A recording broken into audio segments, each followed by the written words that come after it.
मैं कहना चाहता हूं कि धर्म पर गोष्ठी पिछले वर्ष संपन्न हो चुकी है और मैं आज की इस गोष्ठी को जो भारतीय समाज में जाति की समस्या पर और जाति के प्रश्नों पर केंद्रित है, मैं पिछले वर्ष होने वाली उस अधूरी गोष्ठी का विस्तार मानता हूं और उसका विकास मानता हूं, क्योंकि यहाँ से होने वाले वक्तव्य में भी आपने देखा और पहले ही वक्तव्य में डॉक्टर रामनरेश राम ने धर्म और जाति के बीच के डॉक्टर अंबेडकर के हवाले से, जब उन्होंने जाति की उत्पत्ति और जाति के विनाश जैसी डॉक्टर अंबेडकर की 2 पुस्तिकाओं और उसमें व्यक्त किए जाने वाले उनके मंतव्यों और विचारों का आपके बीच में हवाला देते हुए और उसकी व्याख्या करते हुए जो बातें कही थी, उसमें धर्म और जाति के परस्पर गहरे अन्योन्याश्रित संबंध का जो समाज वैज्ञानिक भाष्य उन्होंने किया था डॉक्टर रामनरेश राम ने, मैं उसी के हवाले ये बात कहना चाहता हूं कि पिछले वर्ष जो गोष्ठी हुई थी धर्म के मर्म पर, धर्म के संकटों पर, आज जाति के संकटों पर और जाति के प्रश्नों पर यह गोष्ठी, मैं उसी साल भर पहले जो अभियान, एक वैचारिक आंदोलन इस परिसर से आरंभ हुआ था, मैं उसी का विकास मानता हूं और उसी के परिप्रेक्ष्य में रख करके इस गोष्ठी के आयोजन के उद्देश्यों को पहचानने की कोशिश करता हूं। दोनों के बीच एक अविभाज्य संबंध है और उस अविभाज्यता में चीजें व्याख्याओं में, वक्ताओं की व्याख्याओं में हमारे बीच बहुत खूबसूरत तरीके से व्यक्त हुई है। आमतौर पर इसलिए शानदार, इतने विश्लेषणपरक, इतने तार्किक और समाजशास्त्रीय संदर्भों में जो बातें यहाँ पर कही गई हैं, ऐसे वक्तव्य के बाद 4थे 5वें नंबर पर बोलने के लिए आने वाले लोगों के पास कहने के लिए कोई बस्ता नहीं है। और मुझे भी इस बात को स्वीकार कर लेने में कोई कठिनाई नहीं है और न तो मैं उसको लेकर के कोई असहजता अनुभव करता हूँ कि यहाँ से बहुत महत्वपूर्ण बातें कही गई हैं और इस पूरे के पूरे प्रश्न को बुला करके वो कोई कार्यक्रम करा रहे हैं, तो आज के दौर में यही माना जाना चाहिए कि या बैल मुझे मार, और ये हिम्मत करनी पड़ती है किसी को भी जो बड़े सामाजिक परिवर्तन और रूपांतरण का सपना देखता है, जिसके सपने बड़े होते हैं, जिसके सपने मानवीय होते हैं, जो न्याय और समानता पर आधारित कोई समाज स्थापित करने का सपना लेकर के चल रहा होता है, जो वास्तव में जिसके लिए मैंने कहा कि वो आध्यात्मिक होता है, ऐसा ही कोई व्यक्ति इस तरह से संवाद का कोई आयोजन करने का साहस कर सकता है। मैं उस साहस को सलाम करता हूं इस मंच से। और आप देखें कि ये जिस परियोजना की बात मैंने की है, ये बड़ी परियोजना है और ये बड़ी परियोजना किसकी है? जाति के प्रश्न पर और धर्म के प्रश्न पर आयोजित की जाने वाली गोष्ठियों के पीछे की जो आकांक्षाएं हैं, जो सपने हैं, वो एक बड़ी राष्ट्रीय परियोजना का हिस्सा है। और वो बड़ी राष्ट्रीय परियोजना क्या है? राष्ट्र के निर्माण की। मैं विनम्रता पूर्वक इस सभा के बीच में ये तथ्य रखना चाहता हूं कि भारतीय समाज अभी एक राष्ट्र के रूप में निर्मित नहीं हुआ है। राष्ट्र निर्माण की प्रक्रिया चल रही है। आपको लग सकता है कि विश्वविद्यालय का एक शिक्षक आकर के और पढ़े लिखे लोगों के बीच में भाषण करते हुए क्या अहमकों की तरह बोल रहा है, पागलों की तरह बोल रहा है कि भारत एक राष्ट्र है और इसके बारे में वो कह रहा है कि भारतीय समाज, फिर मैं कहना चाहता हूं कि राजनैतिक और संवैधानिक तरीके से भारत को आप राष्ट्र कहिए, लेकिन मैं आपसे सामाजिक, भावात्मक और सांस्कृतिक धरातल पर यह सच्चाई आपके सामने रखना चाहता हूं कि भारत एक राष्ट्र नहीं है, भारतीय समाज एक राष्ट्र नहीं है। अभी राष्ट्र बनने की दिशा में हम आगे बढ़ रहे हैं। ये परियोजना अभी अधूरी है। पिछले 70, 72, 73 वर्षों में आजादी के आंदोलन के बाद जो हमारे देश की राजनीतिक नेतृत्वकारी शक्ति के सामने, संविधान निर्माताओं के सामने, कार्यपालिका और विधायिका को संचालित करने वाली शक्तियों के सामने, राजनीतिक शक्तियों के सामने जो एक बड़ा लक्ष्य रहा है, वो बड़ा लक्ष्य केवल यही नहीं रहा है कि आपने घोषित कर दिया कि भारत एक राष्ट्र राज्य है। और राष्ट्र राज्य के संबंधों में राजनीतिक शब्दावली में भारत के स्वरूप को और उसके मानचित्र को आप परिभाषित करते रहिए। मैं फिर कहना चाहता हूं कि कोई भी राष्ट्र कागज पर बना हुआ एक नक्शा नहीं होता। आप राजनीतिक इकाई के तौर पर एक राष्ट्र हो सकते हैं, लेकिन वो बहुत महत्वपूर्ण चीज नहीं है। जब तक आप सामाजिक, सांस्कृतिक और भावात्मक स्तर पर एक इकाई नहीं होंगे, आप विभिन्न राष्ट्रों में विभाजित रहेंगे, राष्ट्र नहीं होंगे। और ये भारतीय समाज की बड़ी परियोजना है कि इस भारतीय समाज को एक राष्ट्र के रूप में आपको रूपांतरित करना है। और ये बड़ी परियोजना, इस बड़ी परियोजना के मार्ग में जो संकट हैं, उस संकट में आप देखिए कि वही सांप्रदायिकता का सवाल,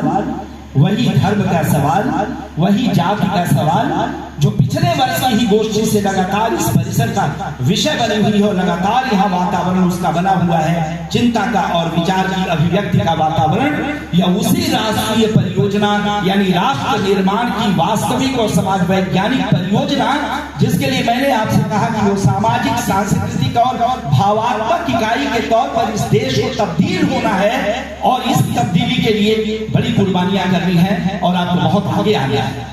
ये बात सामान्यतः समझ में नहीं आती है। हम ठीक ही कहा गया है इस मंच से अपना वक्तव्य रखते हुए हमारे सभी मित्रों ने इस बात को रेखांकित किया है कि भारत की सबसे बड़ी समस्या को लेकर के कहीं किसी भी तरह का विचार का कोई वातावरण, कोई आंदोलन इसके उन्मूलन के लिए, यानी जाति समस्या के उन्मूलन के लिए या जाति व्यवस्था के उन्मूलन के लिए, वर्ण व्यवस्था के उन्मूलन के लिए जो एक बड़ी समस्या है, इसके लिए किसी भी तरह का कोई प्रयास नहीं किया जा रहा है। किसी भी राजनीतिक दल के पास आप ये देख लीजिए, इस पर किसी भी तरह का कोई प्रोजेक्ट नहीं है, कोई आइडियोलॉजिकल प्रोजेक्ट, कोई विचारधारात्मक परियोजना किसी भी राजनीतिक दल के पास नहीं है। और उसके क्या कारण हैं, क्यों नहीं है? जातियों के उन प्रश्नों का सामना करने वाले बुद्धिजीवी और आइडियोलॉग उनके यहाँ मौजूद हैं, थिंक टैंक उनके यहाँ है, लेकिन इस संवेदनशील और जोखिम भरे सवाल की तरफ कदम बढ़ाने की वो हिम्मत नहीं करते हैं, क्योंकि उन्हें मालूम है भारत की संसदीय चुनाव प्रणाली के बीच में जातियों में बटे हुए भारतीय समाज जो अलग अलग घटकों में बटा हुआ है, जिनकी अलग अलग अपनी आस्थाएं हैं और जिनके मतदान के समीकरणों का अपने पक्ष में इस्तेमाल कर लिए जाने की जो जुगत है, उसकी जो युक्तियां हैं, उसके जो कौशल हैं उनके पास, सब अपने अपने ढंग से उस फिराक में लगे हुए हैं। इसलिए उनके पास इसकी कोई परियोजना नहीं है। लेकिन हम जिस जाति व्यवस्था के बारे में बात कर रहे हैं, इसको अगर देखा जाए तो भारतीय सामाजिक संरचना में हजारों वर्ष पहले से इसकी जड़ें, इसकी परंपराओं में मौजूद रही है। वो धर्म से जुड़ी हुई समस्याएं भी, वो संप्रदाय से जुड़ी हुई समस्याएं भी, और वो जात से जुड़ी हुई समस्याएं भी। और हजारों साल पहले की हमारी सामाजिक सांस्कृतिक परंपरा में इसकी जड़ें हैं। और आधुनिक दौर में, और मैं समकालीन दौर की चर्चा करना चाहता हूँ, क्योंकि आधुनिक शब्द का अगर हम इतिहास में प्रयोग करते हैं तो भारतीय संदर्भों में ही लगभग 150-200 साल पहले के इतिहास में जाना पड़ता है। मैं बिल्कुल वर्तमान और समकालीन संदर्भों के बारे में भी और सब आप लोगों के अनुभवों की ओर आपको सोचने के लिए एक प्रस्ताव रखते हुए आपसे कहना चाहता हूं कि आप गहराई से देखें कि किस तरह से बड़ी मुश्किल बन करके, बड़ी मुसीबत बन करके हमारी भारतीय सामाजिक विकास प्रक्रिया में, हमारे संवर्धन में और हमारे किसी भी तरह के नैतिक और सांस्कृतिक विकास में एक बड़े अवरोधक के तौर पर यह समस्या बनी है। हम किस तरह से विभाजित हैं। और जब इस समस्या के बारे में मैं सोचता हूँ तो मुझे अपने मित्रों की धर्म के साथ जो नालबद्धता की चर्चा की थी डॉक्टर राम नरेश राम ने, और बाद में भी लोगों ने इस विषय पर जो चर्चा की, उसमें मैं वही प्रश्न और वही संदर्भ मेरे दिमाग में आते हैं और मेरी स्मृति में आते हैं कि जब इसके उसी समाज वैज्ञानिक विश्लेषण की ओर आप आगे बढ़ाते हैं अपना कदम, तो पता चलता है कि आपको अंततः धर्म की उस संरचना की बात करनी ही पड़ती है। और मैं जाति समस्या और वर्ण व्यवस्था के प्रश्नों के मूल्यांकन के लिए ही क्यों मैं आपसे कहूं, स्त्री समस्या की भी चर्चा यहाँ पर की गई। आप स्त्री समस्या को भी ले लीजिए, उसका संबंध उसी सत्तात्मक और धार्मिक व्यवस्था से बनता है। तो धर्म के साथ बनने वाला जो इसका संबंध है, यह अगर विवेचना का विषय बनता है तो क्यों न हमारे लिए काबिल तारीफ ये पूरा का पूरा मामला बने कि हम धर्म के परिसर से और धर्म के विरोध में बोलने का अगर यह अवसर प्राप्त कर पा रहे हैं तो ये एक बड़ी चीज है। धर्म के परिसर से, और ये हर वो व्यक्ति जो धर्म को समाज वैज्ञानिक अर्थों में देखता है, उसे मानवीय बनाना चाहता है, धर्म को उसे मानवीय संवेदनशील बनाना चाहता है, उसे सामाजिक प्रश्नों से जोड़ना चाहता है, निश्चित तौर पर ऐसे प्रश्न उसके लिए असुविधाजनक नहीं होते हैं। इसलिए मैं ये कहना चाहता हूं कि यह जो समाजशास्त्रीय दृष्टिकोण एक आध्यात्मिक और एक धार्मिक व्यक्ति के भीतर है, आपको आगे बढ़ करके उसमें किसी ऐसे बनने वाले आंदोलन की संभावनाओं में सहयोग करना चाहिए और सबको उनके साथ खड़ा होना चाहिए। मैं कम से कम इस विषय पर इस परिसर में बातचीत करते हुए आप लोगों से ये अपील करना चाहूंगा। ये बड़ी चीज है, वरना शुरू में ही मैंने आपसे कह दिया कि अपने लिए असुविधाजनक पड़ने वाले प्रश्नों पर अपने बीच में ही आमंत्रित करने का साहस कोई नहीं करता है। और मैं दो स्तर पर कहना चाहता हूं, इसलिए कि जब कभी भी ऐसा नहीं है, आप श्री अखिलेश शांडिल्य जी के विवेचन की शैली, उनकी पद्धत देखिए, उनकी भाषा देखिए, जिस एकेडमिक्स की बार बार चर्चा की जा रही है कि गांव में गोष्ठी हो रही है और हम लोग अब बार बार अपनी समस्याओं के विश्लेषण में अकादमिक होते चले जा रहे हैं। हमारी भाषा उसी तरह की दिशा ग्रहण कर रही है, उस तरह की जमीन पर खड़े होकर के हम बातचीत कर रहे हैं। आप छोड़ दीजिए, श्री अखिलेश शांडिल्य जी की भाषा देखिए, एकदम एकेडमिशियन की तरह चीजों के बारे में वो बातचीत करते हैं। इनका केवल बाना, इनका परिधान न दिखाया जाए,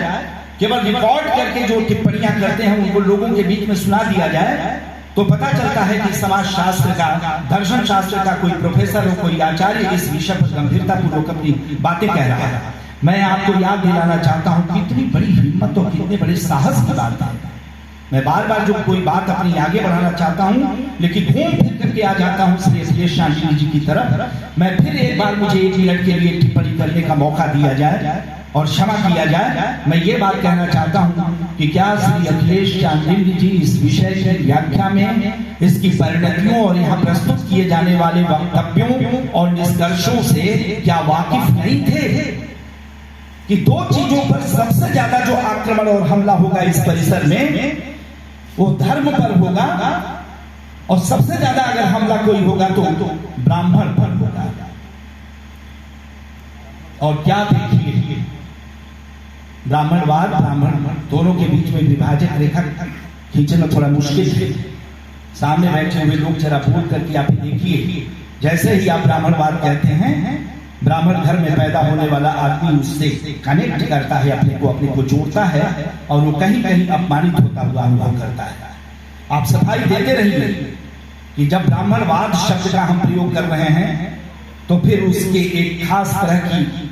एक सोशियोलॉजी की हम बात कर रहे हैं, खास तरह की जीवन प्रणाली की बात कर रहे हैं, खास तरह के शोषणकारी तंत्रों की बात कर रहे हैं, जिसने वर्ण व्यवस्था की मान्यताओं के उपकरणों का इस्तेमाल किया है। आप ये व्याख्या करते रहिए, लेकिन ब्राह्मण घर में पैदा होने वाला कोई व्यक्ति अपने से कनेक्ट करता है, अपने से जोड़ता है और उन्हीं अर्थों में लेता है, अपने लिए अपमानजनक मानता है। इसकी प्रतिक्रियाएं होती हैं। सोशल मीडिया से जुड़े रहने वाले लोगों को इस तरह की टिप्पणियों का बार बार सामना करना पड़ता है और अंततः ये बहस जिन परिणतियों तक पहुंचती है, हमारे पास इस शब्दावली का प्रयोग करने के बाद हमारे पास इस स्पष्टीकरण के लिए कोई तर्क ही नहीं बचता। तो मैं ये बात कहना चाहता हूं कि अखिलेश शांडिल्य जी के लिए और इस परिसर के लिए तो दोनों संदर्भ है कि धर्म का भी मामला है जो हमले का विषय बनेगा, और ब्राह्मण का भी मामला है जो हमले का विषय बनेगा। और अखिलेश शांडिल्य जी के साथ ये दोनों चीजें जुड़ी हुई, क्योंकि खूब इस्तेमाल करना सीख लिया है, उसका कौशल उसके पास है। इसलिए इस संवेदनशील, नाजुक और महत्वपूर्ण सवाल को संबोधित करते हुए, इस समस्या को संबोधित करते हुए वो नहीं दिखाई देते। रह गया दूसरा विकल्प, और वो दूसरा विकल्प जिसके लिए मैंने ज्ञान के उत्पादन के बौद्धिक केंद्रों की चर्चा की है, मैं वहां की हालत जो देख रहा हूं, वहां से भी किसी भी तरह की कोई उम्मीद नजर नहीं आती, कोई रोशनी निकलते हुए वहां से भी नहीं दिखाई देती है। इस देश के कुछ अभी इंस्टीट्यूशन हैं जिन्होंने अपना एक इस तरह का मर्तबा बना रखा है, एक विश्वसनीयता उनके पास है, और वो अपने बीच में, विद्यार्थियों के बीच में और अपने संपर्क में आने वाले लोगों के बीच में अपने आचरण से, अपने व्यवहार से न केवल उदाहरण प्रस्तुत करते हैं और अपने प्रति विद्यार्थियों के बीच में विश्वसनीयता केवल नहीं पैदा करते, बल्कि उन्हें सही समाज वैज्ञानिक दिशा देने का यत्न भी करते हैं। मैं नहीं कहता कि इस धरती पर, इस दुनिया में और इस भारत में शैक्षणिक संस्थानों का जो पूरा का पूरा एक बड़ा दायरा और मानचित्र बनता है, उसमें इस तरह की कोई उम्मीद नहीं है, लेकिन उनकी संख्या, ऐसे लोगों की संख्या, ऐसे संस्थानों, ऐसे केंद्रों की संख्या इतनी कम है कि उससे किसी बड़े क्रांतिकारी आंदोलन के खड़े हो जाने की संभावनाएं नहीं। इसलिए फिर मैं कहना चाहता हूं, और वही बातें इस मायने में हम लोग आपस में कई दोपहर में थोड़ी बात जरूर हुई थी राम नरेश जी से, राजेश भी बात में उसमें आ गए थे, लेकिन हम लोग अपने निष्कर्षों में और अंत में जो बात हम प्रतिपादित करना चाहते हैं इस प्रश्न और इस समस्या को लेकर के, आपस में किसी भी तरह का कि निष्कर्ष क्या है और इस समस्या का समाधान क्या है, कैसे इससे निपटा जाए, इस समस्या का क्या समाधान है, इसमें बैठे हुए किसी भी एक गोरखपुर से आने वाले किसी भी व्यक्ति ने उसके मन में इसको लेकर के क्या कल्पना चल रही है, अपना विचार शेयर नहीं किया है, साझा नहीं किया है। और अद्भुत आप देखेंगे, अद्भुत कि चतुरानंद जी यहीं देवरिया से चले आए हैं, उनसे तो हम लोगों की यहाँ आने के बाद मुलाकात हुई है, लेकिन क्या चतुरानंद जी, क्या राम नरेश जी, क्या मनोज जी, क्या राजेश जी और मैं उसमें शामिल होता हूँ, सबके विचार यही हैं कि इस प्रकार का, हाँ मैंने वाक्य बन रहा था कि क्या मैं, लेकिन मैंने रोक दिया क्योंकि ये अपने आप में एक मुहावरा भी है। तो हम सभी लोग एक ऐसे आपस में किसी भी तरह का कोई विचार नहीं, लेकिन एक निष्कर्ष पर पहुंचते हुए आपके बीच में दिखाई दे रहे हैं कि यह एक बड़ा राजनैतिक प्रश्न है। हम जिस भावात्मक, सामाजिक और सांस्कृतिक यूनिट और जिस राष्ट्र निर्माण की परियोजना की चर्चा कर रहे हैं, जब तक लोगों के बीच में समान धरातल का समीकरण नहीं बनेगा, व्यक्ति के बीच में विश्वास का और भरोसे का संबंध नहीं बनेगा, और विश्वास और भरोसे का संबंध और समीकरण दो असमान धरातलों के बीच में नहीं बनता है, समान के बीच में बनता है। जब तक इस तरह का कोई समीकरण नहीं बनेगा, तब तक किसी भी प्रकार की एक राष्ट्रीय परियोजना, राष्ट्र निर्माण की वो परियोजना पूरी नहीं हो सकती। और इसके लिए मैं अंत में वही बात कहना चाहता हूं जो इस मंच से इन लोगों ने कही है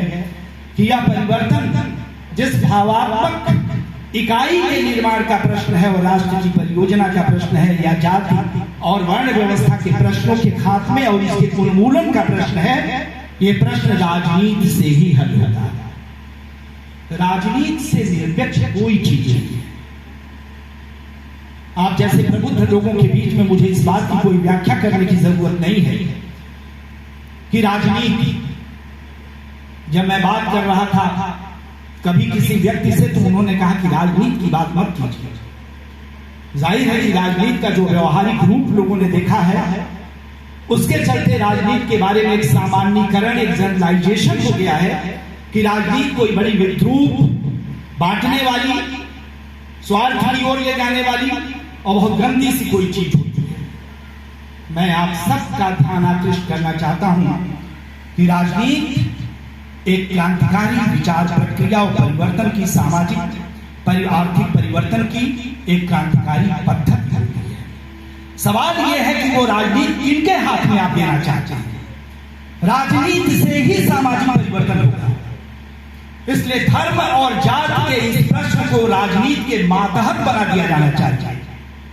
धर्म और जाति के इस प्रश्न को राजनीति के मातहत बना दिया जाना चाहिए। आप से कोई अपनी जगह पर उठ करके खड़ा होकर के मुझसे सवाल कर सकता है कि आपकी पूरी व्याख्या में यह बात कही जा रही है कि धर्म और जाति का प्रश्न इस समय राजनीति के मातहत है, और इसके बावजूद यह स्थापना देने के बावजूद आप ये बात क्यों कह रहे हैं कि राजनीति के मातहत कर दिया जाना चाहिए। वो तो है, मैं यही कह रहा हूं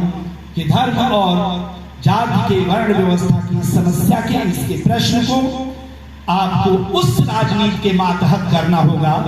जिस राजनीति के मातहत आपने कर दिया है वो नहीं, उस राजनीति के मातहत करना होगा जो प्रगतिशील जन संस्कृति की पक्षधर, समानता और न्याय पर आधारित स्वाधीनता के मूल्यों की पहचान करने वाली, गैर बराबरी को मिटा देने वाली, मनुष्य मात्र को मनुष्य मात्र के रूप में समझने वाली जो क्रांतिकारी राजनीति है, उस क्रांतिकारी राजनीति के मातहत कर देना चाहिए, उसके हवाले करना चाहिए। आपने इतने गौर से मेरी बातें सुनी और ज्यादा समय मैंने ले लिया। मैं आप सबके प्रति और आयोजक शांडिल्य जी के प्रति हार्दिक आभार व्यक्त करता हूँ।